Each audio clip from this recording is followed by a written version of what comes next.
नमस्कार मंडळी. काय मजेत ना? अहो तुम्ही मजेत असाल, पण आमच्या एक बिल्डिंग मधला मुलगा आहे, तो जाम वैतागला होता. का माहितीये का? अहो त्याची सवयच अशी आहे, की त्याचा मित्र जो काय करतो ना, ते सगळं त्याला कॉपी करायचं असतं. मग त्याच्या मित्रांनी नवीन फोन घेतला, यांनी नवीन फोन घेतला. त्याचा मित्र महाबळेश्वरला फिरायला गेला, हा लगेच महाबळेश्वरला फिरायला गेला. त्याच्या मित्रांनी नवीन शर्ट पॅन्ट आणले, ह्यानी लगेच आणलं. त्याच्या मित्रांनी ITR-1 भरला, ह्यानी पण ITR-1 भरला. एक मिनिट. असं इन्कम टॅक्स रिटर्नचे जे हे ITR-1, 2, 3, 4 हे जे आकडे असतात ना, हे प्रत्येकाचं काय-काय इन्कम आहे याच्याप्रमाणे हे बदलत जातात. सो केवळ माझ्या मित्राने ITR-1 भरला म्हणून मी पण ITR-1च भरणार, हे चालत नाही. ओके. इनफॅक्ट त्याला तर इन्कम टॅक्स डिपार्टमेंटकडनं चुकीचा रिटर्न भरल्याची नोटीस आली. तर त्याला म्हणायचं डिफेक्टिव्ह रिटर्न भरल्याची नोटीस आली.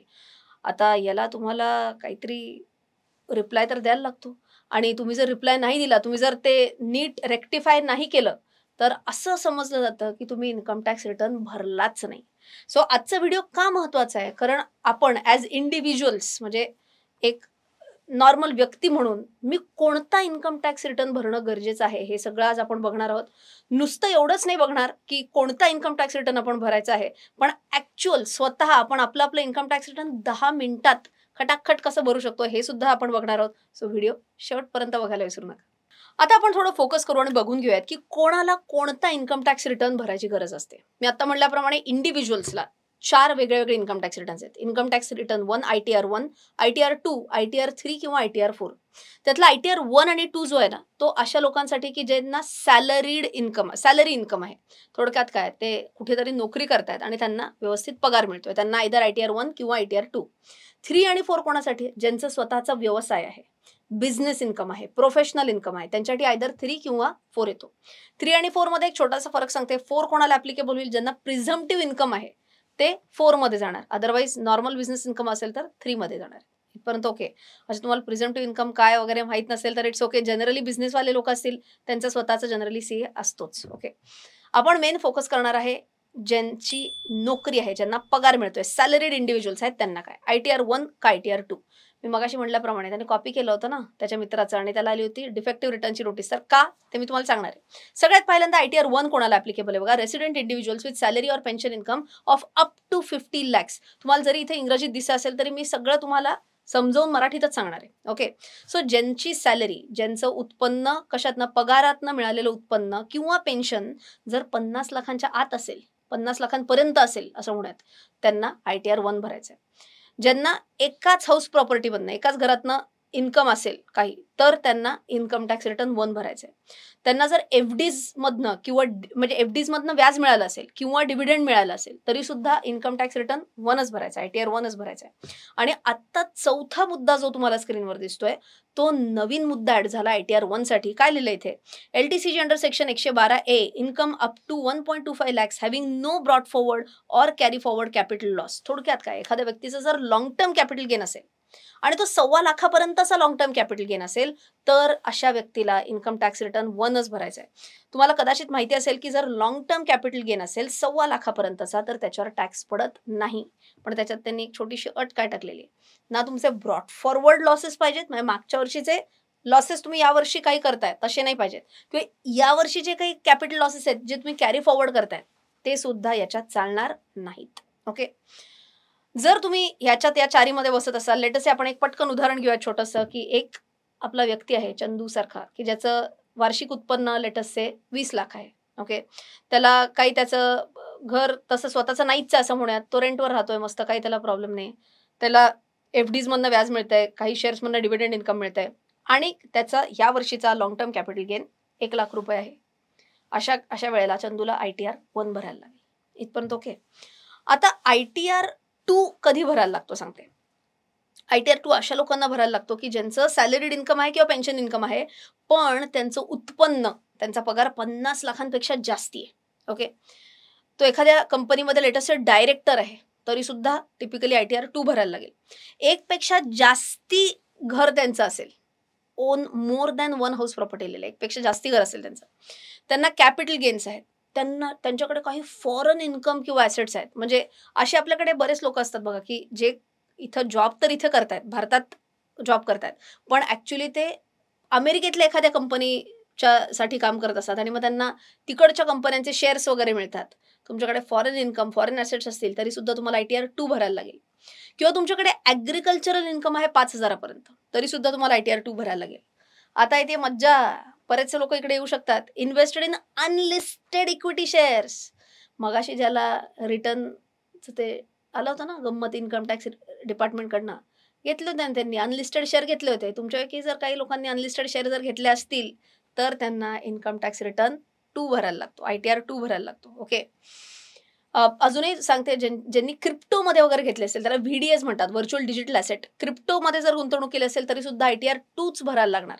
तुम्ही म्हणाल अहो पण आमचं इन्कम 50 लाखापेक्षा जास्ती नाही ना, तरी सुद्धा जरी तुमचं इन्कम 50 लाखाच्या आत असेल पण तुम्ही अनलिस्टेड शेअर्समध्ये गुंतवणूक केली आहे किंवा तुम्ही क्रिप्टोजमध्ये गुंतवणूक केलेली आहे तर तुम्हाला इन्कम टॅक्स रिटर्न 2 ITR 2च भरायला लागेल. काही तुम्हाला अदर सोर्सेस इथे लिहिले बघा, लॉटरीज, हॉर्स रेसिंग असे काही जर शौक असतील तरी ITR 2 आणि फॅमिली पेन्शन मिळत असेल तरी सुद्धा ITR 2.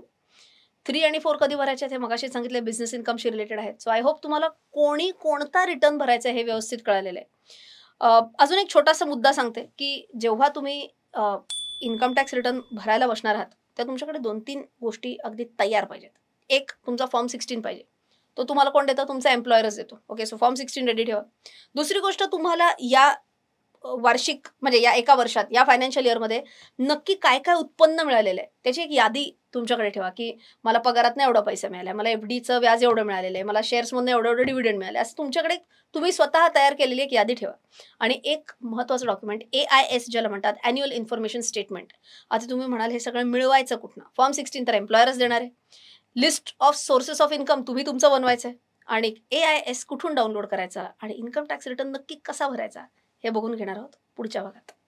आजच्या व्हिडिओमध्ये स्टेप बाय स्टेप तुम्ही तुमचा इन्कम टॅक्स रिटर्न कसा भरू शकाल हे तर मी अगदी तुम्हाला डिटेलमध्ये सांगणार आहेच आहे. पण काही लोक असतात की जे म्हणतात बापरे माझ्याकडनं काही चुकलं तर, ते इन्कम टॅक्सची वगैरे नोटीस आली तर मला रात्री झोपणं अवघड होतं, अशा कॅटेगरीतले जर लोक असतील, भीती वाटत असेल इन्कम टॅक्स रिटर्न फाईल करायला, तर तुम्ही काय करायला पाहिजे? तर तुम्ही आयडियली प्रोफेशनल हेल्प घ्या. म्हणजे काय, एखाद्या CA कडे जा, CA ला सांगा तुमचा इन्कम टॅक्स रिटर्न तुम्हाला भरून देण्यासाठी. ओके.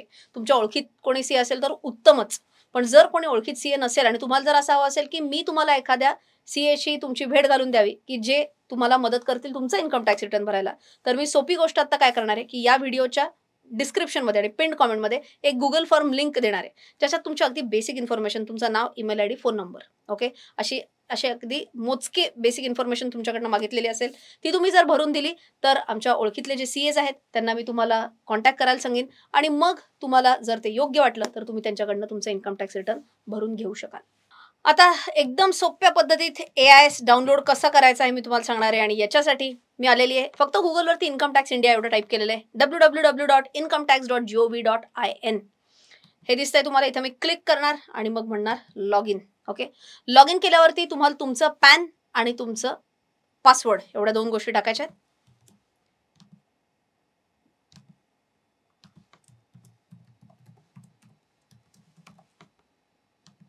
हे म्हणून मी म्हणणार आहे कंटिन्यू. ओके. कंटिन्यू म्हटल्यावर तुम्हाला इथं दिसेल AIS, बरोबर. या AIS वर मी क्लिक करणार आणि म्हणणार प्रोसीड. ओके. आता प्रोसीड म्हटल्यावर मला इथे हे डाउनलोडचं ऑप्शन येते बघा, डाउनलोड AIS किंवा TIS. डाउनलोड म्हटल्यावरती काय नाही, इथं जाऊन डाउनलोड म्हणायचं. डाउनलोड म्हटल्यावरती इकडे एक छान आपल्याला एक PDF आपली डाउनलोड होईल आणि ते सांगतात की PDF पासवर्ड प्रोटेक्टेड आहे. सुरुवातीला तुम्हाला पॅन टाकायचं आहे आणि तुमची डेट ऑफ बर्थ टाकायची. कसं, आता थोडक्यात त्यांनी असं सांगितलं, तुमचा पॅन जर असा असेल AAAAA 1234A असं जर असेल तर हे असं कॅपिटल लेटर्समध्ये न टाकता छोट्या केसमध्ये AAAAA 1234A आणि जर बर्थ इयर 21 जानेवारी 1981 असेल तर 21/01/1991 असं तुम्ही ओळीने जर पासवर्ड टाकला की मग ते PDF ओपन होईल. आय होप तुम्हाला AIS कसा डाउनलोड करायचं आहे अगदी व्यवस्थित कळालेलं आहे. आता AIS तर डाउनलोड झालेलं आहे, आपल्याकडे आपली सगळी माहिती आलेली आहे. आता मी तुम्हाला स्टेप बाय स्टेप आपला इन्कम टॅक्स रिटर्न कसा भरायचा आहे हे सांगणार आहे. ओके. सो परत आपण मेन पहिल्या पेजवरती आलेलो आहे. आता इथे आपल्याला काय सिलेक्ट करायचं आहे तर असेसमेंट इयर. असेसमेंट इयर म्हणजे आता तुम्हाला इथे दिसेल current assessment year 2025-26. Okay. 24-25 financial year मानलं जातं, त्याच्या इमिजिएट पुढचं जे असतं ते 25-26 असेसमेंट इयर असतं. त्याला असं म्हणतात की ज्या वर्षी तुम्ही इन्कम कमावलं त्याच्या पुढच्या वर्षी तुम्ही त्याचा इन्कम टॅक्स रिटर्न भरतात, म्हणून असेसमेंट इयर पुढचं असतं. ओके.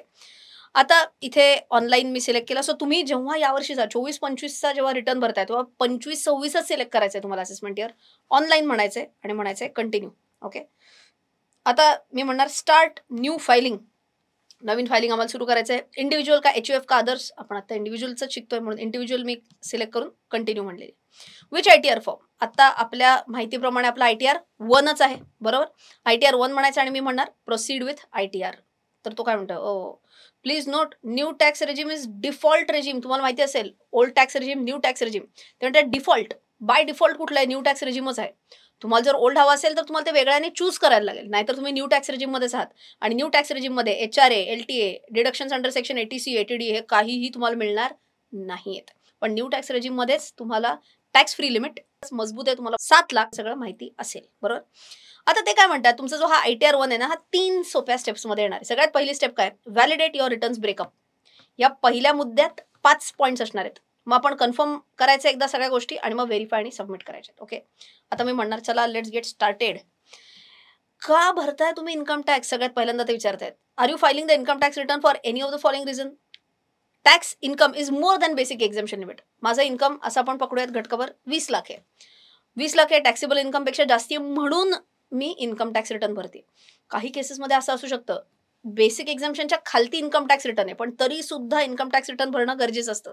ते काय म्हणतात, अच्छा फॉरेन ट्रिप करून आलाय हो तुम्ही, 2 लाखांपेक्षा जास्ती खर्च करून आलाय, फॉरेनला जायला पैसे आहेत आणि तुम्ही म्हणताय आमचं बेसिक एक्झम्पशनच्या खालती आहे इन्कम, तरी सुद्धा इन्कम टॅक्स रिटर्न भरणं अनिवार्य आहे. ओके, सो तुम्ही काय इन्कम टॅक्स रिटर्न भरताय, याच्यापैकी काय हे तुम्हाला क्लिक करायचंय आणि मग म्हणायचं कंटिन्यू. आता सर्वसामान्य आपण बघूया, 7 लाख जास्ती असेल तर काय, आणि मग मी म्हणणार कंटिन्यू. ओके, तो म्हणताय प्रीफिल येणारे बराच डेटा. प्रीफिल्ड म्हणजे काय, ऑटोमॅटिकली फिल करून येणारे डेटा. तर तुमची ही जबाबदारी आहे की जरी प्रीफिल करून आलेला असेल डेटा, ऑटोमॅटिकली जरी डेटा आलेला असेल तरी सुद्धा तो नीट तपासून घेणं ही एकदा तुमची जबाबदारी आहे. सो आता इथं काय येतंय बघा, ही येते तुमची रिटर्न्सची समरी. रिटर्नची समरी म्हणजे काय, सगळ्यात ते मी तुम्हाला म्हणलं ना 5 मुद्दे येणार आहेत. पर्सनल इन्फॉर्मेशन ती चेक करा, मग ग्रॉस टोटल इन्कम चेक करा, मग डिडक्शन चेक करा, किती टॅक्सेस भरलेले आहेत आणि तुमची टॅक्स लायबिलिटी किती. या 5 मुद्द्यांमध्ये आपला फर्स्ट पॉईंट कव्हर होणार आहे. सगळ्यात पहिल्यांदा पर्सनल इन्फॉर्मेशन, म्हणून मी इथे करणार आहे क्लिक. आता तुम्हाला काय करायचंय, तुम्ही म्हणाल काहीच दिसत नाही, रचना इथं भरपूर काय काय गोष्टी ब्लरच झालेल्या आहेत. तुम्हाला काय करायचंय, कारण की पहिलं नाव काय, मिडल नेम काय, लास्ट नेम काय, पॅन कार्ड आहे, सगळंच इथं नाही तर मग येणार ना इन्फॉर्मेशन. सो ती आम्ही ब्लर करून ठेवलेली. तुम्हाला इथं दिसेल पर्सनल इन्फॉर्मेशन, पहिले तर तुम्हाला इथं दिसेल प्रोफाईल जे काय असेल ते, त्याच्यानंतर तुम्हाला दिसेल जे काय कॉन्टॅक्ट डिटेल्स आहेत त्याच्याबद्दल तुम्हाला कळेल. कॉन्टॅक्ट डिटेल्स नंतर तुम्हाला भरायचं आहे नेचर ऑफ एम्प्लॉयमेंट काय आहे. ओके, सो आता मी इथे येणार नेचर ऑफ एम्प्लॉयमेंटमध्ये. सो मी इथं म्हणते सेंट्रल गव्हर्नमेंट, स्टेट गव्हर्नमेंट काहीच नाही, मी लेटस एखाद्या प्रायव्हेट कंपनीमध्ये जॉब करते, अशा लोकांना येणार आहे अदर्स. ओके, सो मी अदर्सला क्लिक केलेलं आहे आणि अदर्सला क्लिक केल्यावर मी म्हणणार आहे 139(1). 139(1) म्हणजे काय, नॉर्मल इन्कम टॅक्स रिटर्न, जो मी ड्यू डेटच्या ड्यू डेटला किंवा ड्यू डेटच्या आधी भरते, असा इन्कम टॅक्स रिटर्न आहे. ओके, बाकी मग इथं जे काय बेसिक आहे, इथं तुम्हाला इथं ते काय म्हणतात बघा, तुमचं बाय डिफॉल्ट, मगाशी मी तुम्हाला सांगितलं ते न्यू टॅक्स रेजिममध्ये आहात तुम्ही, पण जर तुम्ही म्हणत असाल नाही मला ओल्ड टॅक्स रेजिममध्ये जायचं तर तुम्ही इथं ओल्ड टॅक्स रेजिम क्लिक करू शकता. बाय द वे, तुम्हाला कुठलं रेजिम जास्ती बेनिफिशियल आहे, ओल्ड टॅक्स रेजिम का न्यू टॅक्स रेजिम, हे तुम्हाला जर चेक करायचं असेल तर तुम्ही या इन्कम टॅक्स कॅल्क्युलेटरवर क्लिक करू शकता आणि तुम्ही बघू शकता की तुमचं इन्कम कुठे, टॅक्स किती कमी येईल आणि त्याच्याप्रमाणे तुम्ही चूज करू शकता. बट मला विचारलं तर 80 ते 90% केसेसमध्ये न्यू टॅक्स रेजिमच सर्वात सोपी पडणार आहे. ओके, हे झालं की तुम्हाला इथं बँक डिटेल्स दिसत आहेत. इथे तुम्ही म्हणाल अरे सगळंच तर इथं ब्लर दिसत आहे, ते दिसणारच आहे ना, आम्ही बँक डिटेल्स कशाला दाखवू. ओके, सो बँक डिटेल्स तुम्हाला इथे दिसतील. बँक डिटेल का लागतात, टिपिकली जेव्हा तुम्हाला रिफंड येणार असेल तेव्हा रिफंड कोणत्या बँकेत जमा करायचा आहे याच्यासाठी तुम्हाला बँक अकाउंट डिटेल्स आहेत. ते झालं की मी म्हणणार आहे कन्फर्म. आता तुम्हाला काय दिसतंय बघा, कन्फर्म म्हणल्यावर पर्सनल इन्फॉर्मेशनला आलेल्या टका कन्फर्म्ड. वा, आता आपण नंबर 2, 3, 4, 5 बघून घेऊयात पुढच्या भागात. आता वळूया दुसऱ्या पॉईंटकडे, ग्रॉस टोटल इन्कमकडे. आता इथं मी काय करणार आहे माहिती आहे का, बेसिकली इथे मी म्हटलं सर 90-95% तुमचा डेटा मॅच होणारच आहे. जो मी काहीच नाही टाईप केलेलं आहे. तुम्हाला इथं जरी बऱ्यापैकी काही गोष्टी आम्ही ब्लर केल्या आहेत, काही तुम्हाला दिसतही असतील. काय आता इथे तुम्हाला इन्कम लेवल दाखवलं तरी काय फरक पडणार आहे, कारण तसंही कोणाचं आहे काय, माझं नाहीच आहे हा डेटा. असं तुम्हाला जर चुकून वाटत असेल तर माझा डेटा नाही आहे बरं का. माझं इन्कम फ्रॉम सॅलरी नाहीच आहे ना, कारण माझं बिझनेस इन्कम आहे, मला ITR 1च ॲप्लिकेबल नाही, बरोबर. सो इथं जरी तुम्हाला डेटा दिसत असेल, लेट्स से मी आता 12,13,000 ग्रॉस सॅलरी तुम्हाला इथं दिसते. मगाशी म्हटल्याप्रमाणे टॅक्स फ्री लिमिट 7 लाख आहे आणि पुढच्या वर्षीपासून ते 12 लाख जाणार आहे, बरोबर. सो हा जो काय तुम्हाला डेटा दिसतोय, ओके, तर हा बरोबर आलाय का नाही तुम्ही चेक कसं करणार. तुम्हाला तुमच्या एम्प्लॉयरकडनं फॉर्म 16 घ्यायचाच आहे आणि मगाशी आपण AIS डाउनलोड केलेलं आहे, बरोबर? त्या AIS मध्ये दिसणाऱ्याकडे, फॉर्म 16 मध्ये दिसणाऱ्याकडे हे याच्याशी मॅच होत आहेत का नाही एवढं बघून घेणं तुमची जबाबदारी आहे. इथे जर चुकीचे आकडे दिसत असेल आणि तुमचा रिटर्न चुकीचा भरला गेला तर तुम्ही असं नाही म्हणू शकत आमची काय चूक आहे, प्रीफिल्ड जे काय आलं तेच आम्ही भरलं ना, तसं नाही चालणार. सो 2 गोष्टींची मॅच करून घ्यायचं. एक मी म्हटलं असं फॉर्म 16, एक म्हणजे आपण AIS जे मगाशी डाउनलोड केलं त्याच्याशी. ठीक आहे, ग्रॉस सॅलरी किती काय हे सगळं आपोआप भरून आलेलं आहे. इन्कम फ्रॉम हाऊस प्रॉपर्टी असेल काही असेल तर तेही भरून आलेलं आहे. तुम्ही इंटरेस्ट ऑन बॉरोड कॅपिटल काही असेल तर. इन्कम फ्रॉम अदर सोर्सेस हे काय? मी मगाशी म्हटलं जसं सपोज तुम्हाला FD वरचं व्याज आहे, काही डिव्हिडंड्स असतील ते इथं लेट्स से आलेलं आहे आपोआप भरून. एकदा मी चेक केलं त्या दोन्ही डॉक्युमेंट्सवरनं आणि मग मी म्हणणार कन्फर्म, क्या बात आहे. बघा आता इथं दोन्ही याच्यावर आपल्याला यायला लागलं कन्फर्म. आता तिसरा टोटल डिडक्शन्स. आता तसं म्हटलं तर ना न्यू रेजिममध्ये फार काही गोष्टी नाहीच आहेत. तुमचं 80CCD2 म्हणजे NPS तुमचं जर असेल, नॅशनल पेन्शन तुमचं जर म्हणजे न्यू पेन्शन स्कीमच्या अंडर तुमचं जर असेल तर तुमचं इथं एम्प्लॉयर्सचं जे कॉन्ट्रिब्युशन असेल ते इथं तुम्हाला येणार आहे. इथं आत्ता तरी शून्यच आहे, बट जर असेल तर किंवा तुम्ही जर सेंट्रल गव्हर्नमेंट एम्प्लॉय असाल, अग्निपथ स्कीमचे काही असेल, बाकी काही डिडक्शन्स असतील तर ते तुम्हाला इथं आलेत का नाही बघायचे. आले असतील उत्तम, नसतील आले तर तुम्हाला तुमचं एडिट करून इथं टाकायचं आहे. ओके, हे सगळं झालं की इथं मी म्हणणार कन्फर्म. कन्फर्म म्हटलं इथं तुम्हाला दिसेल टॅक्स पेड, किती टॅक्स पे केलेला आहे. इथं मी एंटर केलं. आता ते सांगणार शेड्यूल TDS1 प्रमाणे तुमच्या फॉर्म 16 प्रमाणे इथं काय काय किती टॅक्स भरला गेला आहे काय नाही हे तुम्हाला इथं दिसेल. किंवा तुमचा इन्कम फ्रॉम अदर सोर्सेसवर जर काही टॅक्स डिडक्ट झाला असेल तो तुम्हाला दिसेल. हे सगळं तुम्ही एकदा सगळं व्यवस्थित झालं ना, ॲडव्हान्स टॅक्स किती आहे इथं तुम्ही क्लिक करून चेक करू शकता. हे सगळं तुम्हाला दिसेल. तुम्ही ओके जर तुम्हाला वाटलं तर तुम्ही इथं करणार कन्फर्म. बघा टॅक्स पेड पण कन्फर्म आलेलं आहे. आता शेवटची गोष्ट राहिलेली आहे, तुम्हाला तुमची टॅक्स लायबिलिटी कन्फर्म करायची आहे. इथं ते सांगतंय ग्रॉस टोटल इन्कम किती, डिडक्शन्स किती, टोटल इन्कम किती, कॉम्पिटिशन ऑफ टॅक्स पेएबल तुम्हाला किती टॅक्स भरायचा आहे, टॅक्स पेएबल आफ्टर रिबेटला इंटरेस्ट फी काही आहे तर, आणि मग मी म्हणणार कन्फर्म. क्या बात आहे. आता हे सगळं जेव्हा होईल तेव्हा 1 2 3 4 5 छान अशा 5 टिक दिसल्यात. तुम्ही एकदा पूर्ण चेक केलेलं असेल की मग म्हणायचं प्रोसीड टू व्हेरिफिकेशन. आता इथं काय येतं माहिती आहे का, इथं एकदा तुमचं पूर्ण right from income from salary किती, हाऊस प्रॉपर्टी किती, अदर सोर्सेस किती, लॉंग टर्म कॅपिटल गेन काही आहे का, ग्रॉस टोटल इन्कम किती, काही डिडक्शन्स आहे, हे सगळं एकदा परत क्रॉस चेक करणं गरजेचं आहे. अमाऊंट पेएबल, रिफंड किती, सगळं. आणि मग मी म्हणणार preview and submit your return. हे केल्यानंतर तुम्हाला इथं दिसेल की एक फायनल तुम्हाला येते. इथे तुम्ही क्लिक करणार आणि तुमच्या ज्या काही डिटेल्स असतील इथं प्लेस वगैरे तुम्ही टाकायचे. प्लेस तुम्ही एकदा इथं टाकली